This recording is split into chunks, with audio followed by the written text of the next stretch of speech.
Hey, you know you have a job to do. So go. You're going to have to clean the table. Good afternoon, ladies and gents. Cameroon coach Lazara Dingono and Jeremy Nzuli, after they win against Egypt, which puts them on the plane to China. Coach, congratulations. What was the strategy today that you guys came out all fired up?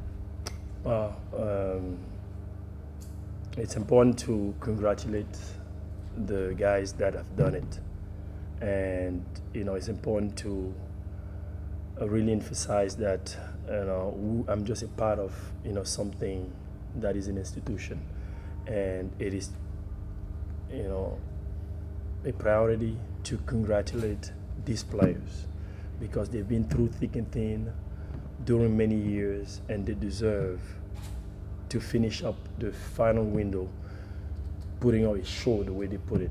And I couldn't be prouder of these guys, and I'm just grateful to have been a part of this kind of adventure to this point. And I hope that the future of Cameroon basketball will continue to grow and continue to be bright. So just a feeling of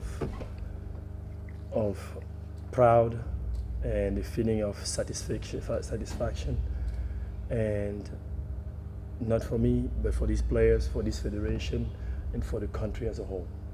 Nzuli, definitely a very different Cameroonian team compared to Tunisia, which actually allowed you to dream, to continue dreaming, and for finally making it to China. Yeah, because like I said before, I don't think that was the best team we had, but it was probably the team that had the most heart. And at the end of the day, that's the most important, because you can have talent, but if you don't use it, if you don't play hard, that's pointless. And today, I'm so proud of every guy in this team because everybody gave everything you had. Now you can sleep and be proud of yourself. Be like, okay, I've done everything I could. So even if we would have a loss, you could be like, okay, I did my best, and that's what we did, and that's why I'm so proud of the team. I'm so proud for Cameroon because we had that dream a couple months ago in November 2017, and I think we did the good thing to put ourselves in the best position to try to get to China. So one more time, I'm so proud of this team. To the floor. Mine goes to Nzuli. When you look back 1 year ago, what has this journey taught you? Because in the past, qualifying for the World Cup has been just at AfroBasket, but now you have to play different winners and actually earn it. What have you learned from this journey in Cameroon?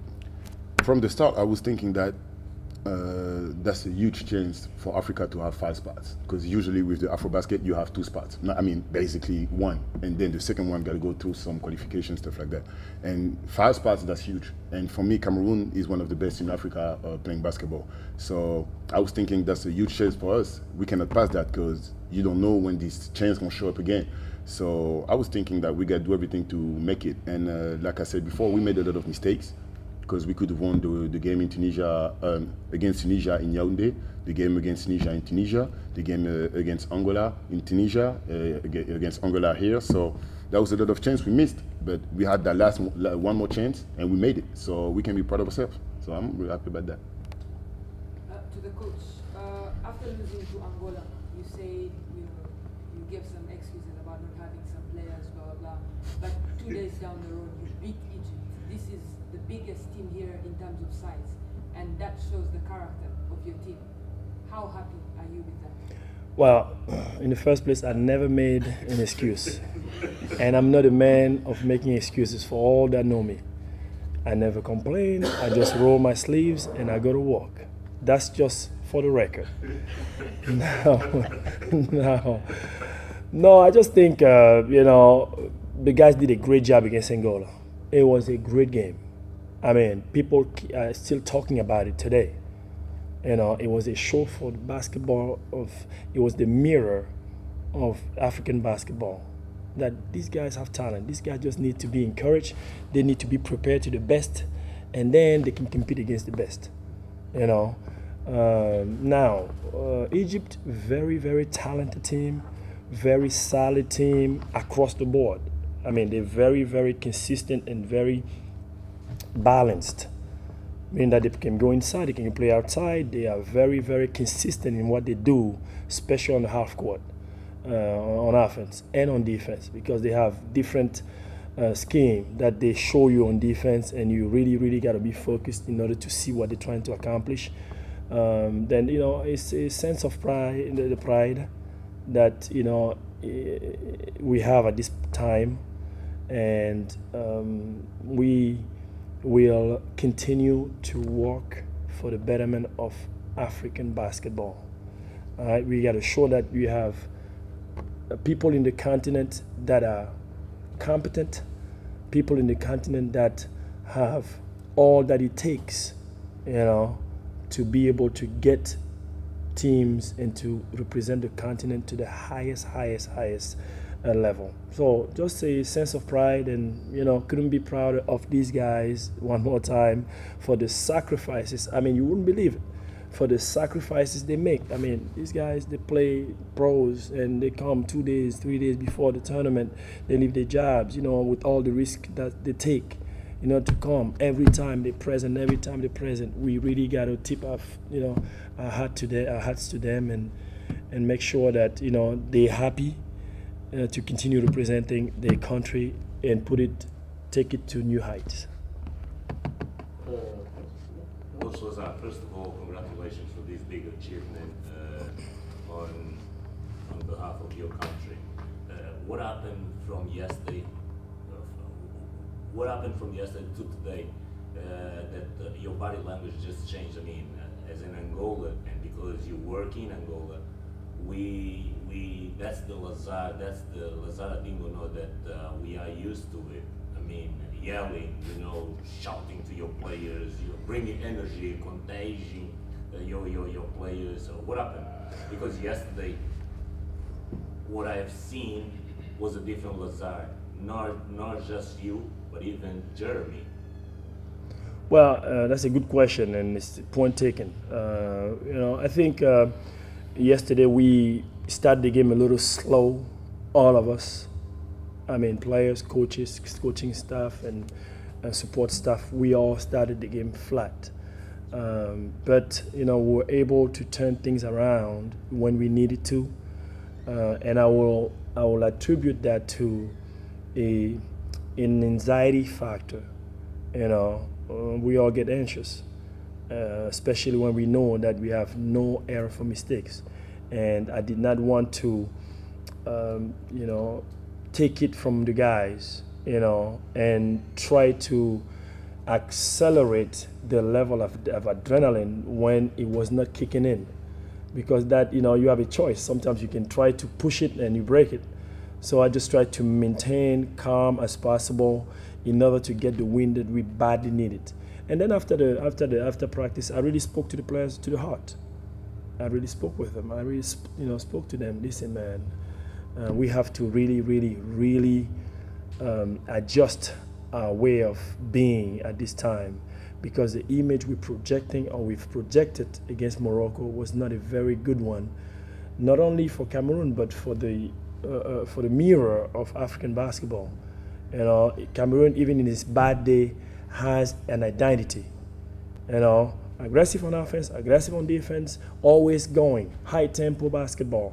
That's, you know, our motto. And you know what, that's what we were able to do. You know, kudos to the players, because they took the message that was presented to them and they took it to heart, and today they really went out like a pack of lions and they defended the flag with everything they had in the tank.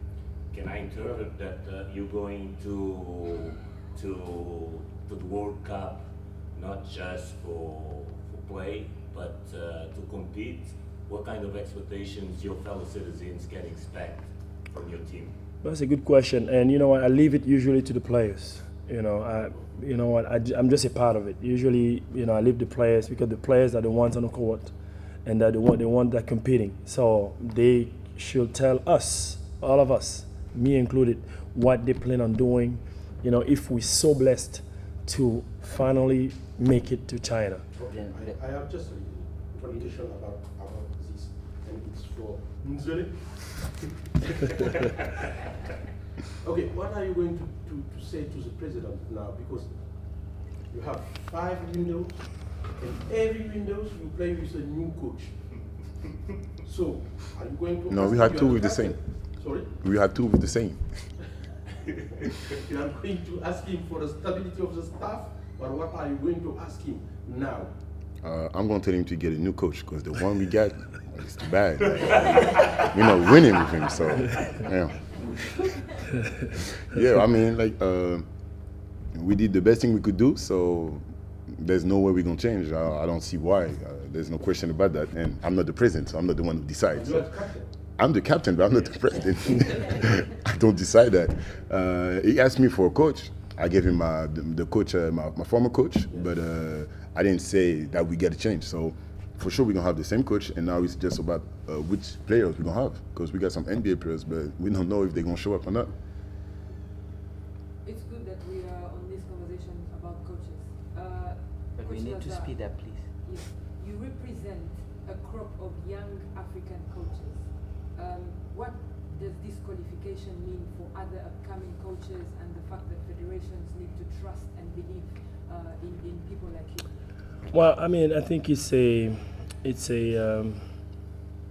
very, very it's a very, very sensitive topic, because we are always looking to improve ourselves. And all I ask, as far as I'm concerned, all I've ever asked to my players is to give me a chance. To my players, because that's where it starts and that's where it ends. You know, so I tell my players, listen, man, I may be tough, I may be sometimes out of line, but you know what? I'm trying my very best, and you have to be tolerant with me. You know, vice versa, because we all have to be patient with one another. That's a sensitive topic. As far as other young coaches, you know, in the continent, I am very proud that there are a few young guys that have shown signals that they are able to be in front of national teams, including a few young coaches here in Angola that have shown that they have the ability to be, you know, considered, you know, and I just advise them not to look to coach in their country per se, to look to get experiences in small countries, you know, and then get to, I'm talking about major countries. You know, they don't need to look at that specific national team. They can go to a smaller country and build up their resume and build up the experience. And then when an opportunity to be in front of a bigger team shows, they are ready for that challenge. So, you know, a very sensitive topic, you know, but we have to be straight. We have to say it like it is. And to finish with that, I will exhort all African countries to trust theirs. And the last On question, that note, Coach, sorry, should you go to China next year, just maybe after the February window, how many number of suits are you going to carry? Very good question. Very good. As many as I could. As many as I could. I will carry as many suits as I can. Thank you very much. You see this one? That's why I didn't.